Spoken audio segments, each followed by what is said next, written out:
The blood-red Arizona sun cast long shadows across the dusty main street of Copper Creek when Tessa Mitchell rode into town on a tired bay mare in the summer of 1885.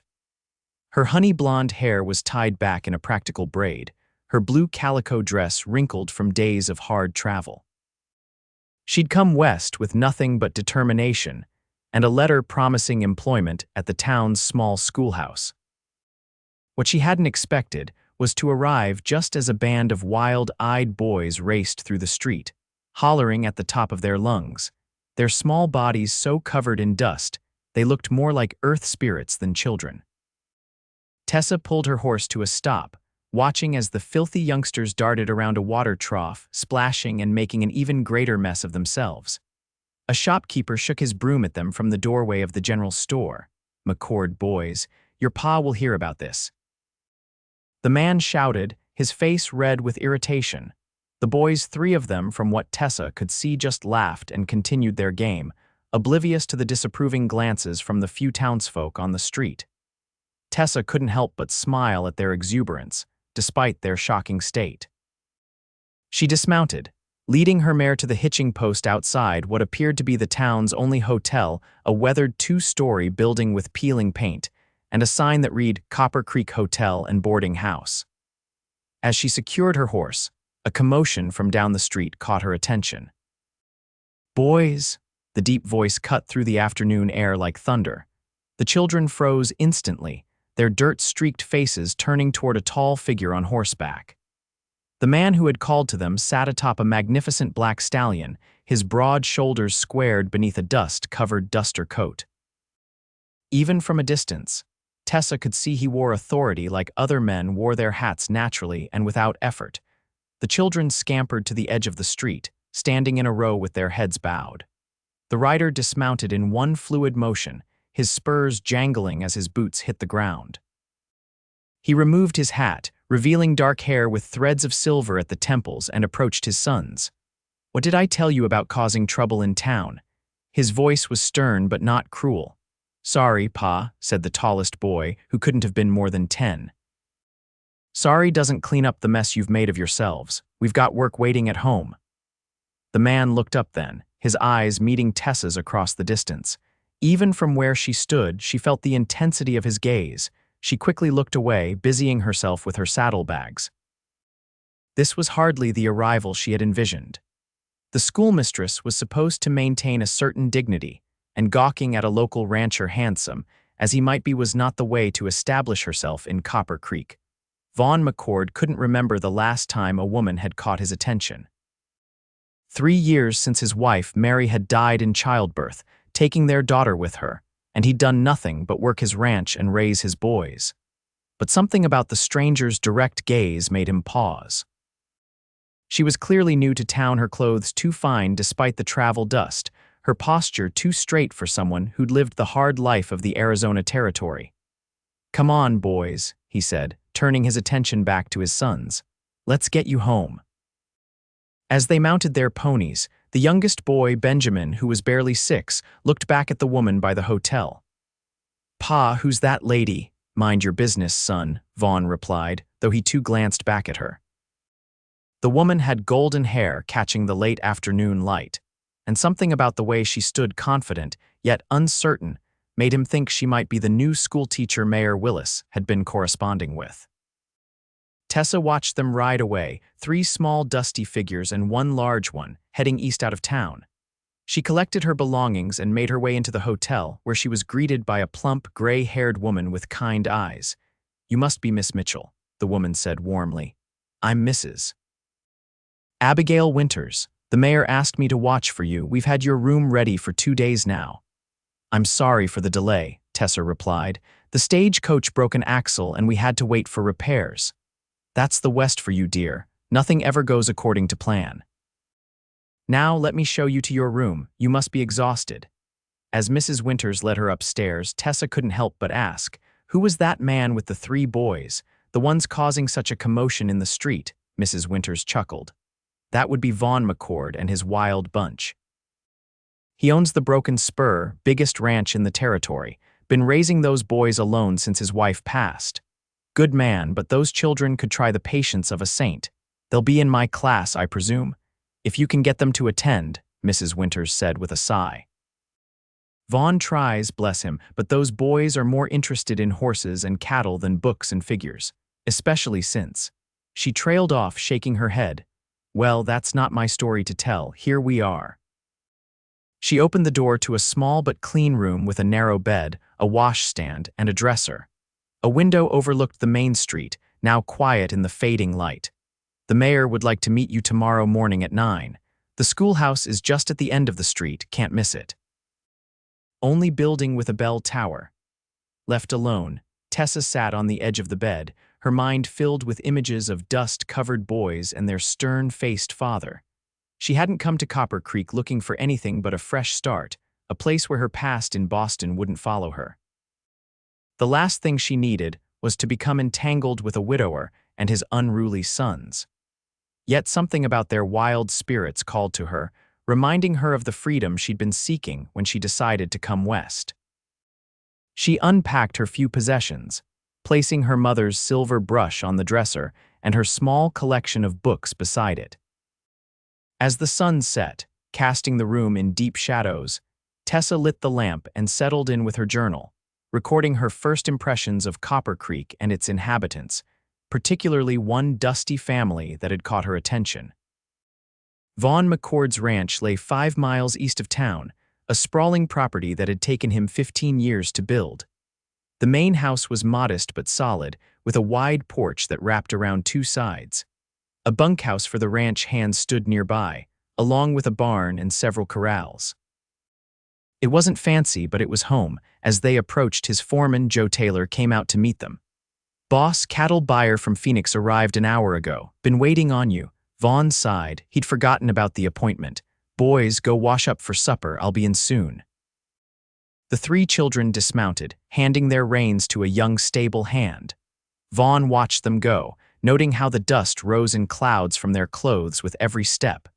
Mary would have never let them get so dirty, but Mary wasn't here anymore, and Vaughn was doing the best he could. Later that evening, after the buyer had gone and the boys had eaten their supper still not properly cleaned up, Vaughn sat on the porch, watching the stars appear. His oldest, William, joined him, sitting on the step below. "Pa," the 10-year-old asked hesitantly, "What is it, son?" "Is it true there's a new teacher in town? Manny from the general store said so when we were playing." Vaughn nodded.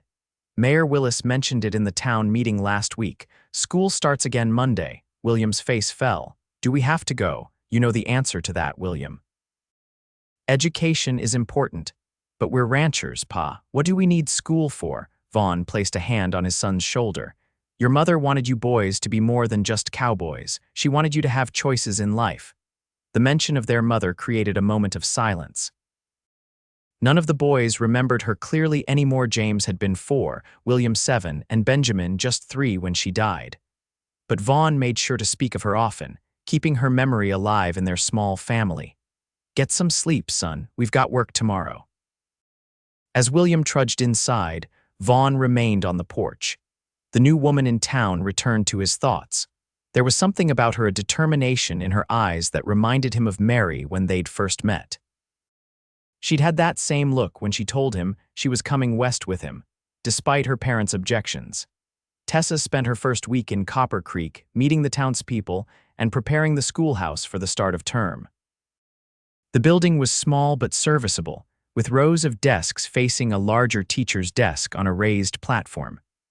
A pot-bellied stove stood in one corner, and windows lined both side walls, allowing in plenty of light. Mayor Willis, a portly man with an impressive mustache, had been effusive in his welcome, clearly relieved that she had actually arrived. "The last 2 teachers we hired never even made it to town," he explained. "One got married in Denver on her way here, and the other decided Santa Fe was far enough west for her tastes." "I assure you, Mayor, I'm committed to fulfilling my contract," Tessa replied. "I'm looking forward to meeting my students." "Yes, well, about that," the mayor hesitated. "We have about 20 children of school age in and around town. Most attend regularly, but there are a few." He cleared his throat. "The McCord boys can be challenging. Their father does his best, but since their mother passed, they've become rather untamed. I'm not afraid of spirited children, Mayor Willis. In fact, I often find they make the most interesting students. The mayor looked doubtful but said nothing more on the subject. By Monday morning, Tessa had arranged the schoolroom to her satisfaction and prepared her lessons. She stood on the schoolhouse steps, bell in hand, watching as children began to arrive. Most came in twos or threes, looking neat and presentable, if not enthusiastic about the return to studies. There was no sign of the McCord boys. She rang the bell precisely at 8 o'clock, and the children filed in, taking their seats. She had just begun to introduce herself when the door burst open, and 3 dust-covered figures tumbled in, bringing with them the smell of horses and the outdoors. "Sorry we're late, madam," said the oldest, removing his hat to reveal hair so full of dust it appeared gray rather than its natural brown. "Pa got held up with a sick calf, and we had to ride in alone." Tessa surveyed the 3 boys. They had clearly made some attempt to clean up their faces, showed streaks where someone had tried to wipe away the worst of the grime, but they were still filthy by any standard. "You must be the McCord boys," she said evenly. "I'm Miss Mitchell. Please take your seats." We were just beginning introductions. The boys shuffled to the back row, leaving small dust clouds in their wake. Several of the girls wrinkled their noses and a few of the boys snickered.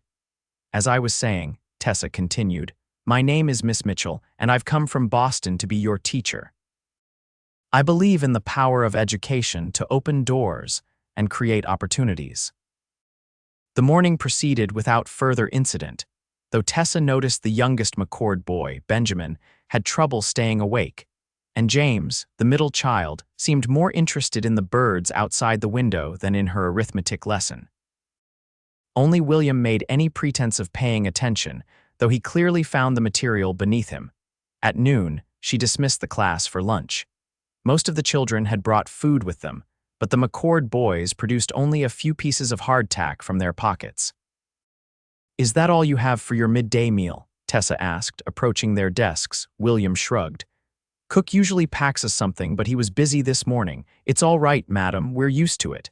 Tessa hesitated, then went to her own lunch basket. "I have more than enough." "Please share with me." The boys looked at each other uncertainly before William nodded. "Thank you, madam, that's mighty kind." They sat together on the schoolhouse steps, sharing her bread, cheese, and apple slices. As they ate, Tessa gently probed for information about their home life. "Do you enjoy living on the ranch?" she asked. Benjamin, the youngest, nodded enthusiastically. "Pa lets me help with the foals in spring. I'm good with horses." "I help with the cattle," James added, not to be outdone. "Pa says I've got a good eye for sick ones." "And what about you, William?" Tessa asked the oldest. The boy considered his answer carefully. "Pa's teaching me everything about running the ranch. Says someday it'll be mine to manage for all of us." "Your father sounds like a devoted parent," Tessa observed. "He works real hard," William said solemnly. "Doesn't have much time for." He trailed off, looking down at his dusty boots. "For what?" Tessa prompted gently. "For cleaning us up proper," Benjamin blurted out. "Ma used to do that, but she's in heaven now, and Pa says he doesn't know how ladies do all that fussing."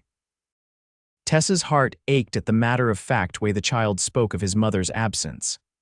"Well," she said lightly, "cleanliness is important. Perhaps we should add a lesson on proper hygiene to our curriculum." The afternoon lessons went more smoothly, with even the McCord boys making an effort to participate. When the day ended, Tessa watched from the doorway as the children dispersed. The McCord boys mounted their ponies, waving to her as they set off down the road toward their ranch. Later that evening, as Tessa prepared for bed in her boarding house room, a knock came at her door. She opened it to find Mrs. Winters holding a note. "Just delivered from the Broken Spur," the older woman said, handing her the paper. One of the ranch hands brought it in. Tessa unfolded the note, reading the strong, masculine handwriting. "Miss Mitchell, my sons returned home full of stories about their new teacher. Thank you for sharing your lunch with them. I apologize for their unkempt appearance. Please accept my invitation to Sunday dinner at the ranch. I'll send a buggy for you at noon if agreeable. Respectfully, Vaughn McCord." Tessa felt a flutter of unexpected excitement. Please tell the messenger I would be delighted to accept Mr. McCord's invitation." Mrs. Winters raised an eyebrow but said nothing as she left to deliver the response. The week passed quickly, with Tessa gradually winning over her students, including the McCord boys, who, while still arriving dusty each morning, at least made more of an effort to wash their faces and hands before entering the classroom. She found William to be remarkably intelligent, with a natural aptitude for mathematics that surprised her. James had a talent for storytelling that emerged during reading lessons, and Benjamin, despite his restlessness, showed a keen interest in the natural science primers she introduced. By Sunday, Tessa was genuinely looking forward to seeing the boys in their home environment, and though she was reluctant to admit it even to herself, she was curious about their father as well. She wore her best dress for the occasion, a blue gingham with white collar and cuffs that was practical but flattering. True to his word, Vaughn sent a buggy at noon, driven by a weathered ranch hand who introduced himself as Hank. The journey to the Broken Spur took about 40 minutes, giving Tessa time to admire the landscape. The Arizona Territory might lack the cultured refinement of Boston, but it possessed a raw beauty that was beginning to work its way into her heart. As they approached the ranch, she could see it was substantial, not ostentatious, but clearly prosperous. The main house stood on a small rise, with outbuildings spread around it and cattle visible in the distance. The McCord boys must have been watching for her arrival because they came running from the barn as the buggy pulled up, still as dusty as ever. "Miss Mitchell, you came," Benjamin called, jumping up and down. "Of course I came," she replied, allowing Hank to help her down. "I said I would, didn't I?" "Pause inside," William said, suddenly formal. "He told us to bring you right in." The inside of the McCord home was a study in contrasts. The furniture was solid and of good quality, but there were scuff marks on the floors and walls. Books and papers were stacked neatly on shelves, but discarded clothing lay on chairs and in corners. It was a house that had once been well kept, but had slowly surrendered to the chaos of 3 active boys without a woman's touch. Vaughn McCord emerged from what appeared to be a study, dressed in clean clothes with his hair slicked back. He still cut an imposing figure, but there was a guardedness in his expression that hadn't been there when she'd observed him in town.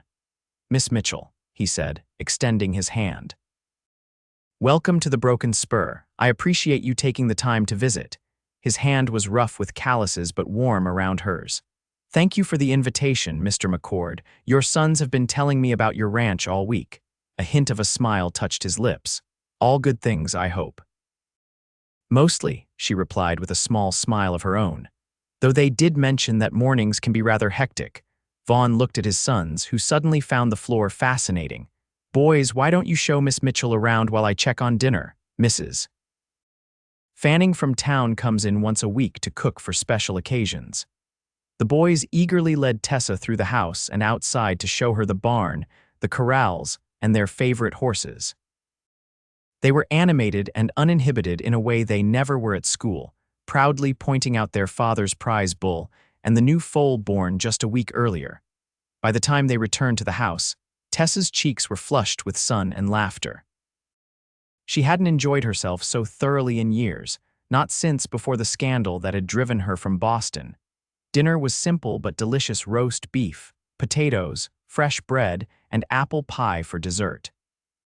The conversation flowed easily, with the boys eager to tell their father about their week at school and the new books Miss Mitchell had introduced. "She's teaching us about science, Pa," James said enthusiastically. "About how plants grow and animals live. Says we can use it for ranching." "Is that so?" Vaughn looked at Tessa with interest. "Most teachers I've known focus more on literature and history." "I believe education should be practical as well as enlightening," Tessa replied. "These children will grow up to run ranches, businesses, and households. They should understand the world around them." Vaughn nodded, studying her with newfound respect. "That's a refreshing perspective, Miss Mitchell." After dinner, the boys went outside to do their evening chores, leaving Tessa and Vaughn alone at the table. "I want to thank you again for what you're doing with my boys," he said, his voice softer than before. "They've never been this excited about school." "They're wonderful children, Mr. McCord, bright and curious, you should be proud." "I am," he said simply. "They're all I have left of their mother." Tessa hesitated, then asked gently, "May I ask what happened to her?" Vaughn's face tightened, but he answered, "Childbirth. 3 years ago, she and the baby girl both died. The doctors said there was nothing anyone could have done." "I'm sorry for your loss," Tessa said, resisting the urge to reach for his hand. He nodded, then seemed to shake off the melancholy. "Since then, it's been just me and the boys. I do my best, but—" He gestured around the cluttered room.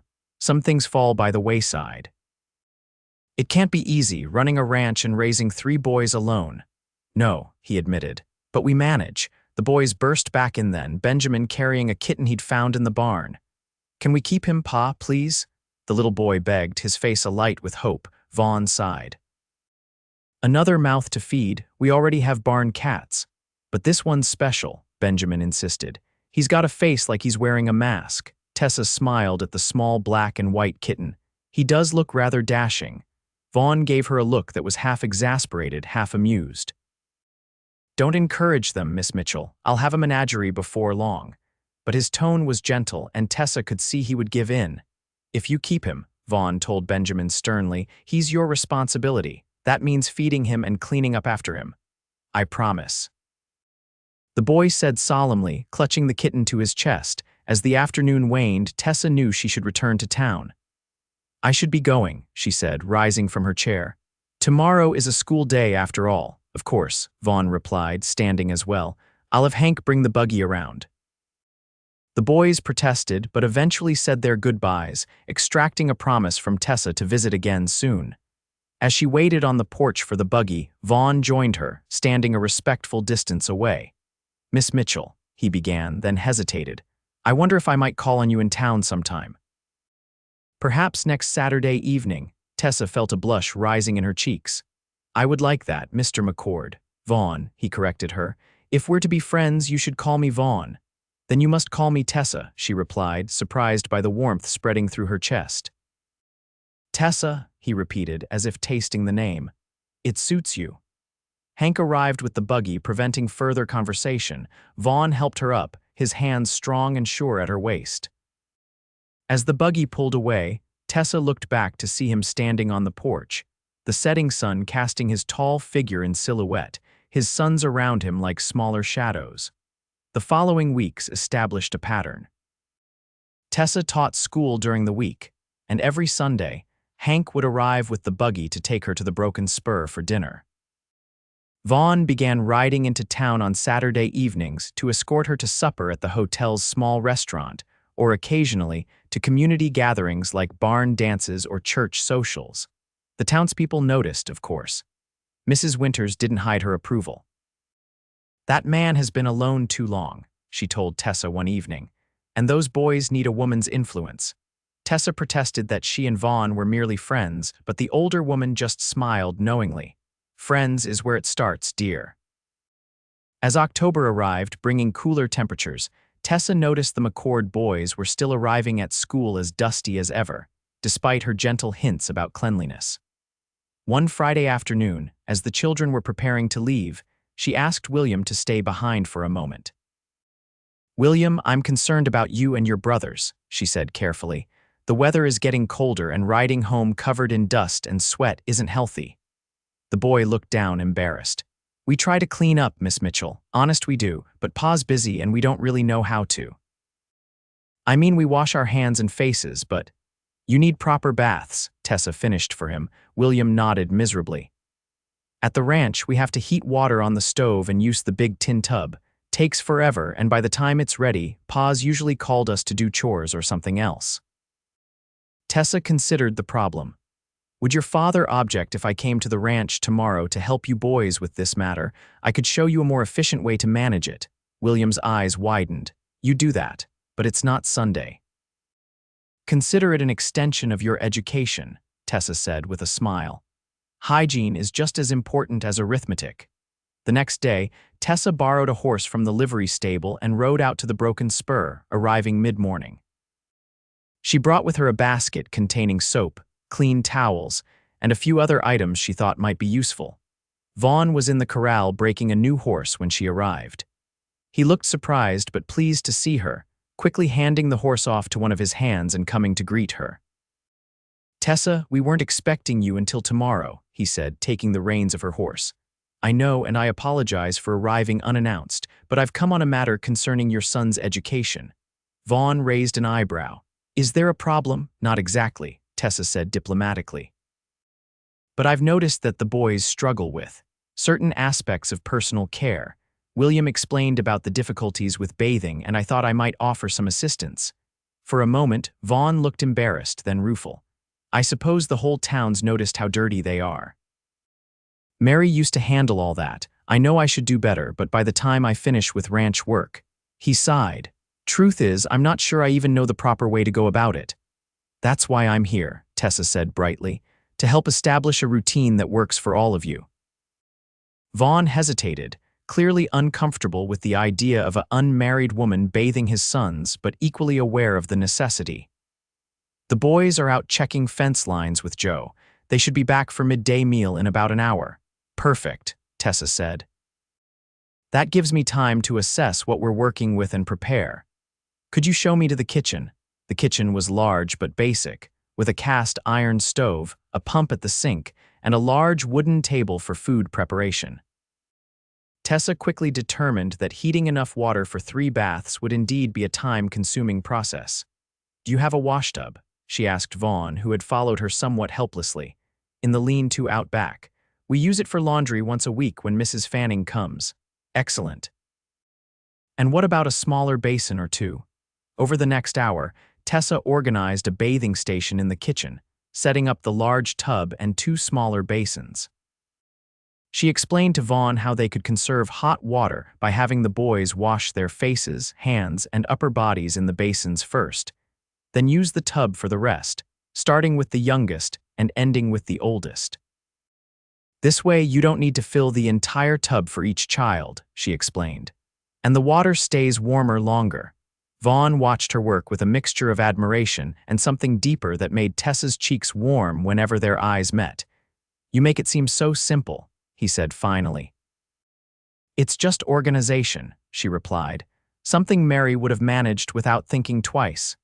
"Mary would have appreciated you," Vaughn said softly. "She always said the boys needed refinement as well as ranching skills." Before Tessa could respond, the back door burst open and the 3 McCord boys tumbled in, even dustier than usual after their morning's work. They stopped short at the sight of their teacher in their kitchen. "Miss Mitchell," James said in confusion. "Is it Sunday already?" Tessa laughed. "No, James, I've come today for a special lesson in hygiene." The boys exchanged worried glances. "You mean bathing?" Benjamin asked, wrinkling his nose. "Precisely," Tessa said firmly. "Now your father and I have prepared everything. Benjamin, you'll go first since you're the youngest." For a moment it looked like the boys might protest, but a stern look from their father silenced any objections. Vaughn cleared his throat. "I'll leave you to it then. I have some work to do in the barn." "Actually," Tessa said, "I think it would be beneficial if you stayed, Mr. McCord. The boys should see that this is a routine you endorse, and you'll need to know how to manage it when I'm not here." Vaughn looked momentarily panicked, but nodded his agreement. He stood awkwardly by the door as Tessa efficiently organized the boys, instructing Benjamin to remove his shirt and wash his face, hands, and upper body in one of the basins, while she added more hot water to the tub. Benjamin giggled as she showed him how to use the soap properly, making sure he washed behind his ears and scrubbed his fingernails clean. When it came time for him to get in the tub for the rest of his bath, Vaughn started to leave the room. "It's all right," Tessa assured him. "I'll turn my back. But you should observe so you can help him next time." What followed was one of the most surreal experiences of Vaughn McCord's life. The Boston schoolteacher, her back modestly turned, calmly instructed his youngest son on the proper way to bathe, occasionally glancing over her shoulder to make sure the child was following her directions correctly. Benjamin, to Vaughn's surprise, seemed to enjoy the attention, cheerfully splashing and asking questions about why soap made bubbles and where water went when it dried up. When Benjamin was clean, Tessa helped him out of the tub, wrapping him in a towel and showing him how to dry himself thoroughly before putting on the clean clothes Vaughn had fetched from the boys' room. The transformation was remarkable. Beneath the layers of dirt had been a fair-skinned, rosy-cheeked child with hair the color of wheat instead of the muddy brown it had appeared. James went next, initially more resistant, but eventually won over by Tessa's matter-of-fact approach and gentle humor. He emerged from his bath looking like a different child. His true features revealed Mary's straight nose and Vaughn's determined chin. William, being the oldest at 10, was the most self-conscious, but Tessa handled him with sensitivity, allowing him more privacy and addressing him as if he were much older. "Young men your age need to take particular care with cleanliness," she told him. "Soon you'll be entering a time in your life when your body will change, and good habits now will serve you well." By the time all three boys were bathed, dressed in clean clothes, and seated at the kitchen table for the midday meal, Vaughn McCord was speechless. It wasn't just the physical transformation, though that was remarkable enough, but the change in their demeanor. They sat straighter, spoke more politely, and seemed somehow more childlike and innocent without their coating of ranch dirt. "I can hardly recognize my own sons," he said wonderingly, looking at the three clean faces. Tessa smiled, pushing a strand of hair back from her face. The kitchen was warm and damp from all the water, and she had rolled up her sleeves and tied back her hair with a ribbon. She looked more relaxed than Vaughn had ever seen her, more at home in his kitchen than he would have thought possible. "Children rise to our expectations," she said. "They're wonderful boys, Vaughn. They just needed someone to show them the way." He was struck by a sudden, powerful wave of emotion, gratitude mingled with something deeper and more complex. "I don't know how to thank you." "No thanks necessary," she replied, beginning to clean up the bathing area. "It's part of my job as their teacher to ensure they have all the skills they need to succeed in life. This goes well beyond your duties as a teacher, and you know it," Vaughn said quietly, moving to help her empty the tub. Their hands brushed as they worked, and Tessa felt a jolt of awareness run through her. She glanced up to find him watching her, his eyes dark and intent. "Perhaps," she admitted, "but I've grown fond of your boys, and—" She hesitated, then continued softly, "I've grown fond of their father as well." Vaughn stepped closer, his large frame making the kitchen seem suddenly smaller. "Tessa, Pa," Benjamin called from the table. "Are you going to eat with us or not?" The moment broken, they moved apart. But something had shifted between them, an acknowledgement of feelings that could no longer be ignored. After the meal, Tessa demonstrated how to brush and comb the boy's hair properly. Even Vaughn submitted to her instructions, allowing her to show him how to neaten his own appearance. "There," she said, stepping back to survey her handiwork. "Now you all look like the handsome family you are. Will you stay for supper, Miss Mitchell?" Benjamin asked eagerly. "We can show you the new calf in the barn, and Pa can play his fiddle like he used to for Ma." "I didn't know you played the fiddle," Tessa said to Vaughn, surprised. "Haven't touched it in years," he admitted. "Not since Mary died." "Please stay," James added. "It's more fun when you're here." Tessa looked at Vaughn, leaving the decision to him. "We'd be honored if you'd stay," he said softly. "Though I can't promise my fiddle playing will be worth hearing after so long." "I'd love to stay," Tessa replied, her heart light with a happiness she hadn't expected to find in this dusty corner of Arizona. The afternoon passed pleasantly, with the boys proudly showing Tessa around the ranch properly this time, not just the highlights they'd rushed through on her first visit. Vaughn accompanied them, occasionally offering explanations about the workings of the ranch, but mostly watching Tessa's interactions with his sons with a mixture of wonder and growing affection. As the sun began to set, they returned to the house. Mrs. Fanning had left a stew simmering on the stove before departing, so supper was a simple matter of heating biscuits to go with it. Tessa insisted on helping, working alongside Vaughn in the kitchen while the boys set the table, another task Tessa had shown them how to do properly. "They're different with you," Vaughn observed as they worked. "More, I don't know, civilized," Tessa smiled. "They're good boys. They just needed some guidance in areas you perhaps weren't comfortable providing." "Mary would be grateful," he said quietly. "She always worried about them growing up wild without a woman's influence." "I'm sure she'd be proud of how well you've done," Tessa replied. They're kind, honest, and hardworking. Those are the qualities that matter most. After supper, true to his promise, Vaughn retrieved his fiddle from a cupboard in the parlor. The instrument was dusty and needed tuning, but once he began to play, it was clear he had once been skilled. The music was hesitant at first, then grew more confident old folk tunes and dance melodies that brought smiles to the boys' faces. "Ma used to dance to that one," William told Tessa as Vaughn played a lively reel. "Would you like to dance?" Tessa asked the boy, standing and extending her hand. William blushed but allowed her to lead him in a simple version of the dance. Soon James and Benjamin joined in, laughing as Tessa showed them how to bow and turn. Vaughn watched them, his fingers never missing a note, his heart fuller than it had been in years. When the boys were finally sent to bed clean for once, their hair still damp from their baths, Vaughn and Tessa sat on the porch in the cool evening air. The stars were brilliant overhead, a sight that still took Tessa's breath away after the dimmer skies of Boston. "Thank you for today," Vaughn said, breaking the comfortable silence. "You've given my boys more than just a lesson in cleanliness. You've given them back a piece of their childhood." "I enjoyed it," Tessa replied honestly. "They're wonderful children, Vaughn." "You've done a remarkable job with them," he shook his head. "Not as good as I should have. Seeing them today, clean and behaving like proper children instead of little savages, it made me realize how much they've missed without their mother." "Children are resilient," Tessa said. "They adapt to their circumstances, and they've had what they needed most: a father who loves them and provides for them."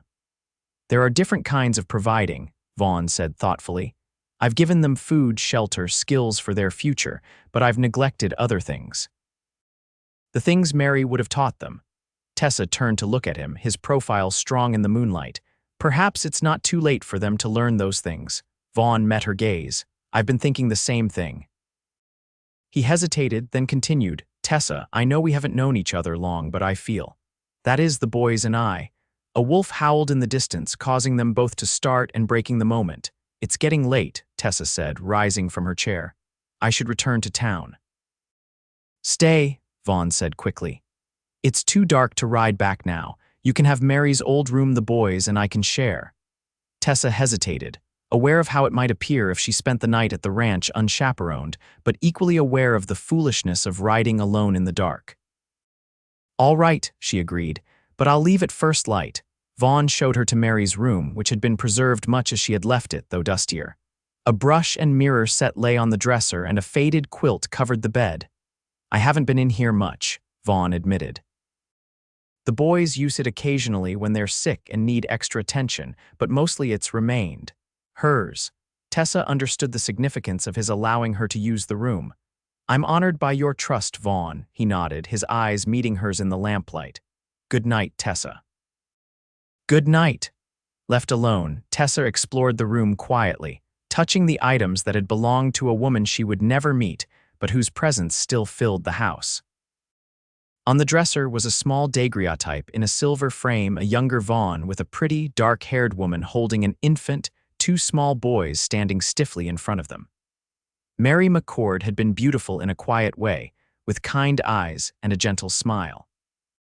"I'll take care of them for you," Tessa whispered to the image, "if I'm given the chance."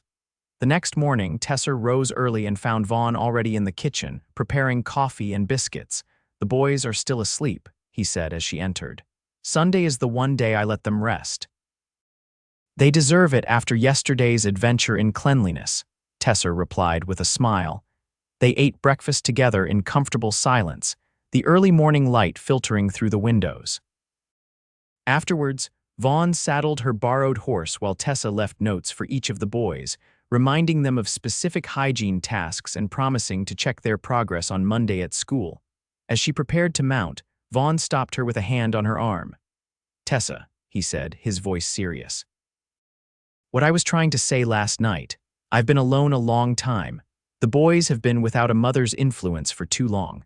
I know it's soon, perhaps too soon, but I find myself thinking about you more than is proper for a friendship." Tessa's heart raced. "Vaughn, you don't need to answer now," he interrupted.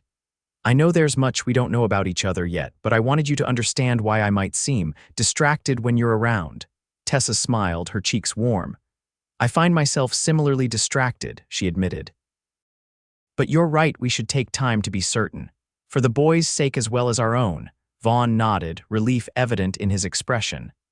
I'll see you at school tomorrow when I bring the boys. Perhaps you'll notice a difference in their appearance. I look forward to it, Tessa replied, accepting his help to mount her horse. As she rode away, she looked back to see him standing in the yard, watching her go, his tall figure silhouetted against the morning sky. Something warm and hopeful bloomed in her chest, a feeling she had never expected to find in this remote territory so far from the life she had known. The next few weeks brought significant changes to the McCord household. The boys began arriving at school clean and properly dressed, their natural good looks no longer hidden beneath layers of dust. They took pride in their appearance, standing straighter and participating more actively in class. Vaughn, too, seemed transformed. He made a point of coming to town more often, not just to see Tessa, but to attend school functions and town meetings. The fiddle came out of storage permanently, and music once again filled the broken spur in the evenings. As November arrived, bringing cooler temperatures and the promise of winter, Tessa found herself thinking more and more about her future in Copper Creek. Her contract with the town was for 1 year, but Mayor Willis had already hinted that he hoped she would stay longer. The children were making excellent progress under her guidance, and the parents had nothing but praise for her methods. But it was the McCord family that occupied most of her thoughts. She had come to care deeply for the 3 boys, and her feelings for their father had grown from admiration to something much more profound. Still, she hesitated to put a name to those feelings, aware of the complications they might bring. One Saturday afternoon, as Tessa was grading papers in her room at the boarding house, a knock came at her door. She opened it to find Vaughn standing there, looking unusually formal in a clean shirt and vest, his hat in his hands. "Vaughn, is everything all right?" she asked, concerned by his serious expression. "Everything's fine," he assured her. "The boys are with Mrs. Winters for the afternoon. I wanted to speak with you privately, if you have time." Tessa invited him in, conscious of Mrs. Winters's rule that gentlemen callers must keep the door open. She sat in the room's single chair, while Vaughn perched uncomfortably on the edge of the bed. "What did you want to discuss?" she asked when he remained silent. Vaughn twisted his hat in his hands, then set it aside and met her gaze directly. "I've been thinking about what you said, about taking time to be certain of our feelings. It's been nearly 2 months now, and I find my feelings have only grown stronger." Tessa's heart began to race. "Mine as well," she admitted softly. "Before I say more," Vaughn continued, "there's something you should know about me. After Mary died, I withdrew from everything except the ranch and the boys. I stopped going to church, stopped playing music, stopped living in many ways. It wasn't until you came along that I realized how much I'd shut down. Grief affects us all differently," Tessa said gently. "No one could blame you for that. Maybe not. But what I want you to understand is that I'm not the same man I was with Mary. I'm older, more cautious. I've known loss in a way I hadn't before, but I also know now what it means to find hope again, to see a future that includes more than just survival." He reached for her hand, his calloused fingers warm against hers. "What I'm trying to say, Tessa, is that I love you. Not in the same way I loved Mary, that wouldn't be fair to either of you, but in a way that's equally real and true. You've brought life back to my home and my heart, and if you'd consider becoming my wife, I promise to spend every day trying to be worthy of the gift you've given us." Tears filled Tessa's eyes. "Oh, Vaughn," his face fell. "If it's too soon, I understand, or if there's something holding you back." "No," she interrupted, squeezing his hand. "That's not it at all. I love you too, Vaughn. You and your boys have become so dear to me, more than I ever thought possible." Relief washed over his features. "Then you'll marry me?" Tessa hesitated, knowing she owed him the truth before accepting. "There's something I need to tell you first, about why I left Boston." She had never spoken of it to anyone in Copper Creek, but Vaughn deserved to know the woman he was asking to help raise his children. "I was engaged once before," she began. "To the son of my father's business partner. It was considered an excellent match by everyone except me. Charles was controlling. He had very specific ideas about how a wife should behave, none of which aligned with my desire to teach or to have any independence at all. Vaughn's expression darkened. "Did he hurt you?" "Not physically," Tessa assured him. "But he made it clear that after our marriage, I would give up teaching, give up my friends who he deemed unsuitable, give up anything that didn't serve his interests. When I tried to end the engagement, he threatened to ruin my father's business." She took a deep breath before continuing. "I felt trapped until I discovered Charles had been unfaithful with the wife of another business associate, no less. I confronted him publicly at a dinner party, breaking the engagement in front of everyone who mattered in Boston society." "Good for you," Vaughn said firmly. Tessa shook her head. "The scandal was enormous. Charles's family was influential, and they made sure everyone believed I was at fault, that I had fabricated the accusation out of jealousy or instability. My father's business suffered, and my reputation was in tatters. That's why I came west. Not just for a fresh start, but because no school in Boston would hire me after what happened." She looked at him anxiously. "I wanted you to know the truth before you tied yourself to someone with a past that might someday follow her here." Vaughn's expression softened. "Tessa, do you think I care what Boston society thinks of you? Out here, we judge people by their actions, not their reputations. And your actions since arriving in Copper Creek have shown nothing but kindness, intelligence, and strength." He stood, pulling her gently to her feet. "I love you for who you are now, not who you were or what others said about you. And if this Charles ever shows his face in Arizona territory, he'll find himself facing a very angry rancher with a shotgun." Tessa laughed through her tears. "That won't be necessary. Charles would never venture somewhere so uncivilized as the frontier." "His loss," Vaughn said, drawing her closer. "Our gain." "Yes," Tessa whispered, looking up at him. "I will marry you, Vaughn McCord. I will be a mother to your sons and a partner to you for as long as we both shall live." Their first kiss was gentle, a promise of the life they would build together. When they finally parted, Vaughn rested his forehead against hers. "The boys will be overjoyed. They've been asking when you're going to come live with us permanently." "Have they now?" Tessa laughed. "And what did you tell them?" "That it was up to their teacher to decide if she wanted to take on 3 dusty cowboys and their father for good." "I can't think of anything I want more," she replied honestly. They agreed to tell the boys the next day when Tessa came for Sunday dinner. That night, alone in her room, she wrote in her journal about the unexpected turn her life had taken, how she had come west seeking escape and independence, only to find a family and a love she had never anticipated. Sunday dawned clear and cold, with a hint of frost on the ground as Hank arrived with the buggy to take Tessa to the Broken Spur. The ranch hand seemed to sense something had changed, for he kept glancing at her with a barely concealed smile as they drove. At the ranch, the boys were waiting on the porch, unusually well-groomed for a Sunday morning. Benjamin ran to meet the buggy, his face alight with excitement. "Did Pa ask you? Did you say yes? Are you going to be our new ma?" Tessa laughed as Hank helped her down. "Someone's been sharing secrets, I see." "It wasn't me," William protested from the porch. "Benjamin overheard Pa telling Hank to bring you out today because he had something important to ask you, and I figured it out," Benjamin said proudly. "Because Pa's been carrying around Grandma's ring for days, and he only does that when he's thinking hard about something." Vaughn appeared in the doorway, looking simultaneously amused and exasperated. "So much for our surprise announcement," he said, coming down the steps to greet Tessa. "It's all right," she assured him. "I think it's wonderful that they're so observant." "Well, since the cat's out of the bag," Vaughn said, "we might as well make it official." He turned to his sons. "Boys, Miss Mitchell has done me the great honor of agreeing to become my wife and your mother. The wedding will be after Christmas, once we've had time to prepare properly." The boys' reactions were everything Tessa could have hoped for. William, always the most reserved, smiled broadly and nodded his approval. James whooped and jumped in the air. And Benjamin threw himself at Tessa, wrapping his arms around her waist. "I knew it," he cried. "I told Pa you'd say yes, did you now?" Tessa asked, smoothing his hair. "And how were you so certain?" "Because you look at Pa the way Ma used to in the picture by his bed. And because you don't mind when we get dirty, you just show us how to get clean again."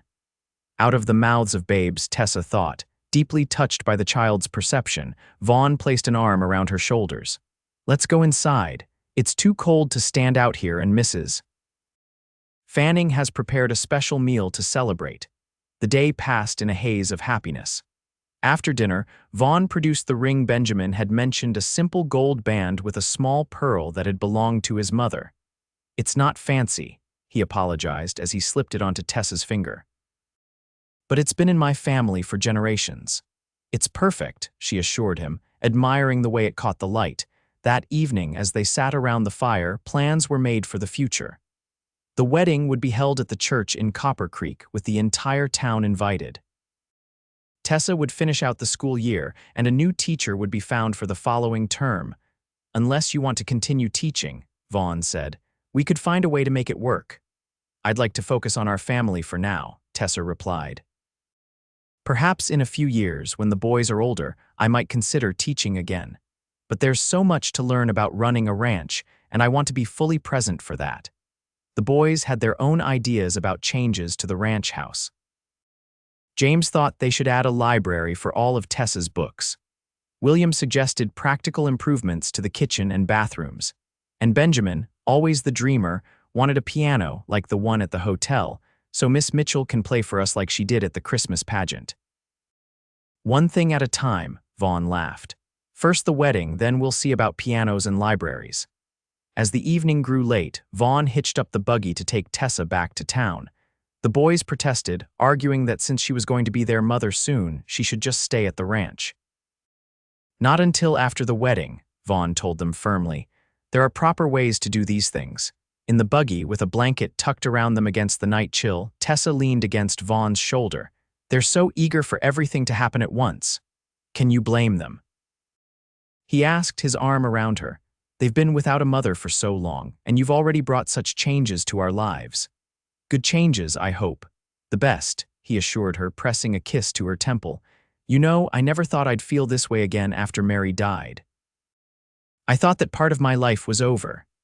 And I never thought I'd find someone who would accept me as I am, past and all," Tessa replied. "It seems we were both wrong." "Gloriously wrong," Vaughn agreed, drawing her closer. The weeks leading up to Christmas were a whirlwind of activity. Tessa divided her time between teaching, helping with wedding preparations, and getting to know the ranch better. She began spending more time at the Broken Spur, learning from Mrs. Fanning about running a ranch household and from Vaughn about the business side of cattle raising.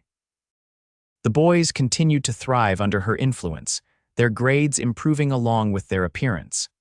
Benjamin, in particular, blossomed, his natural curiosity finding an outlet in the books Tessa brought him from the school library. As Christmas approached, the weather turned colder, with the promise of snow in the air. The town of Copper Creek transformed into a festive scene, with evergreen branches decorating storefronts and red ribbons adorning hitching posts.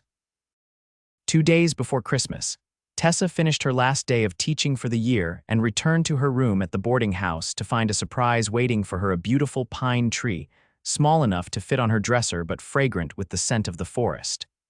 "The McCord boys brought it," Mrs. Winters told her with a smile. "Said every lady should have her own Christmas tree, even if she'll be sharing a bigger one soon enough." That evening, Vaughn and the boys came to town for the Christmas Eve service at the church. Afterward, they joined Tessa for supper at the hotel, presenting her with carefully wrapped gifts: a handkerchief embroidered clumsily but lovingly by Benjamin, a bookmark carved by James, and a journal from William for writing down important ranch business. Vaughn's gift, presented privately as they stood on the hotel porch saying goodnight, was a delicate silver chain with a small heart pendant. "So you'll always carry my heart with you," he said as he fastened it around her neck. "It's beautiful," she whispered, touching the pendant. "I'll treasure it always."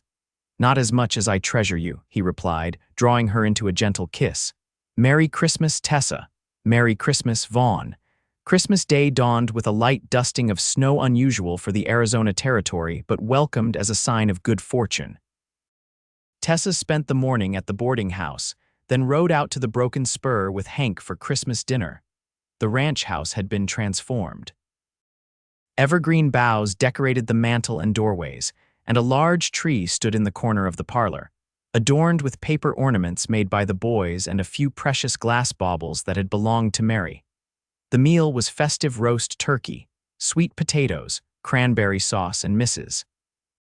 Fanning's famous apple pie. Afterward, they gathered in the parlor to exchange more gifts. Tessa had brought books for each of the boys, carefully selected to match their interests, and for Vaughn, a new fiddle bow to replace his worn one. As the short winter day faded into evening, Vaughn played Christmas carols on his fiddle, while Tessa taught the boys simple dances. Outside, the snow continued to fall, covering the ranch in a blanket of white that transformed the familiar landscape into something magical.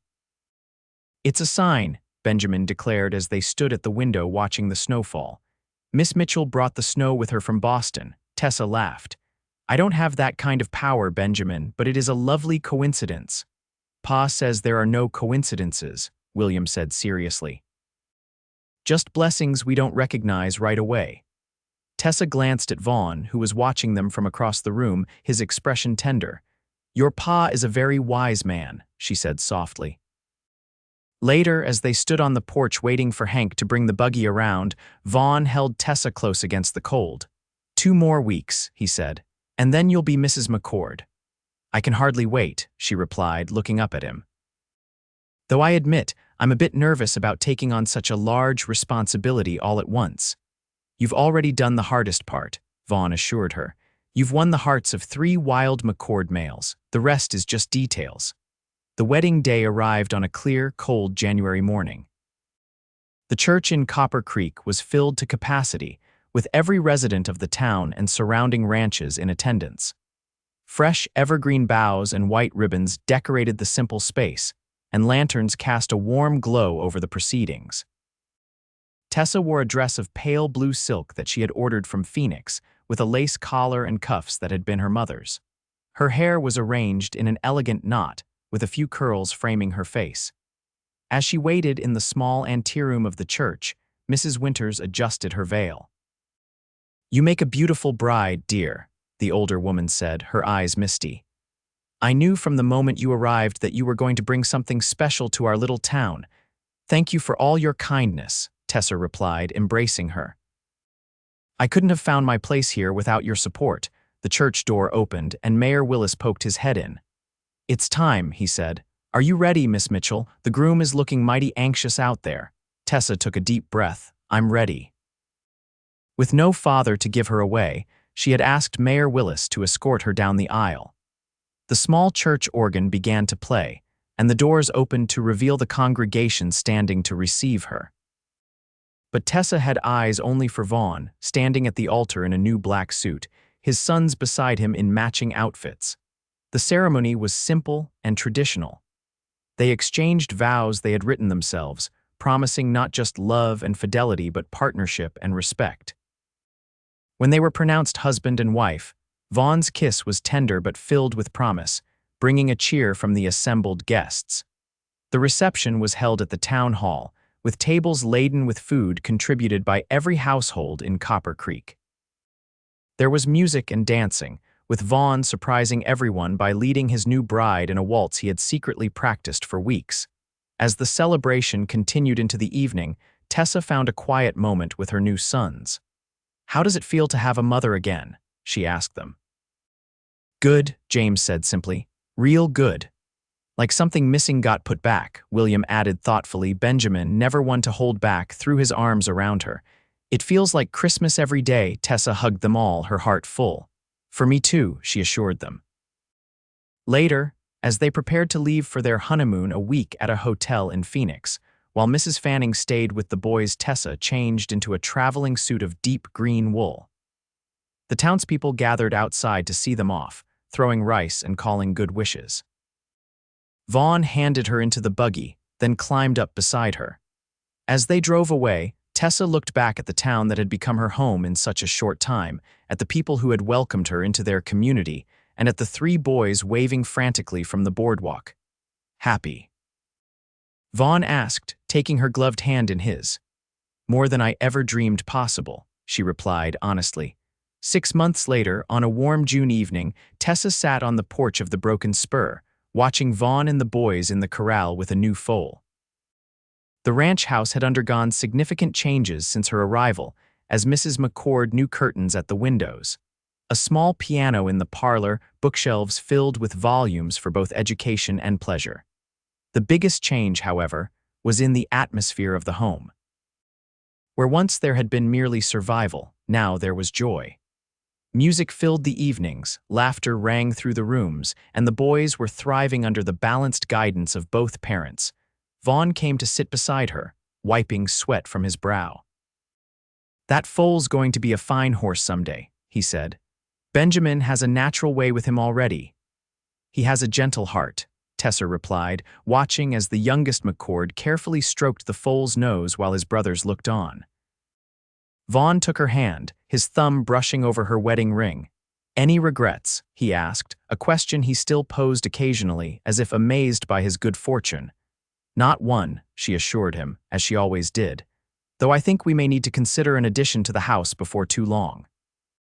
Vaughn looked at her quizzically, then understanding dawned in his eyes. "Tessa, are you saying?" She nodded, a smile spreading across her face. "Dr. Miller confirmed it yesterday. We'll be welcoming a new McCord around Christmas time." Joy transformed Vaughn's features. He knelt before her chair, placing a gentle hand on her still flat stomach. "A baby," he whispered, "our baby. Should we tell the boys now?" Tessa asked, covering his hand with hers. "Yes," he decided, standing and calling to his sons. "Boys, come here a moment, your mother has some news." The three came running, their faces curious as they gathered around Tessa's chair.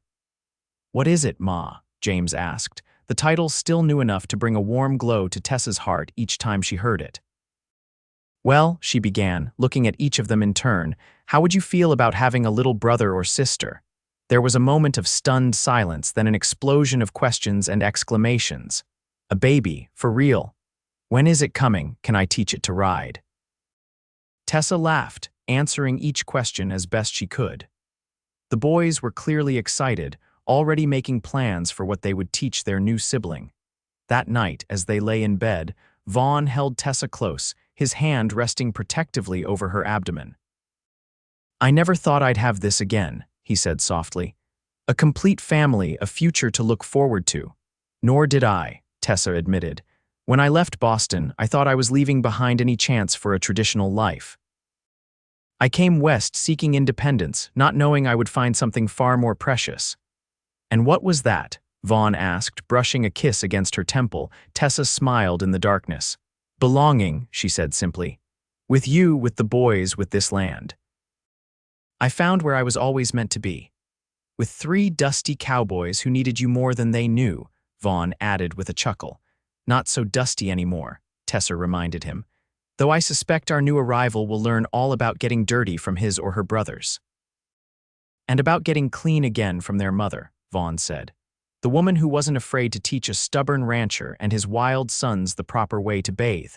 Tessa laughed, remembering that day that had changed everything. Who would have thought something so simple could lead to this? "I knew," Vaughn said seriously. "Standing there watching you with my boys, seeing you care for them without judgment or complaint, I knew then that you were the one we'd been waiting for, even if we didn't realize we were waiting." Tessa turned in his arms to face him. "I love you, Vaughn McCord. You and our family, the one we have and the one we're building." "And I love you, Tessa McCord," he replied, drawing her closer, "now and always." Outside, the Arizona night was filled with stars, shining down on the Broken Spur Ranch house, where a family once broken had been made whole again by a woman who had come west seeking a new beginning, and found a love story she had never imagined possible.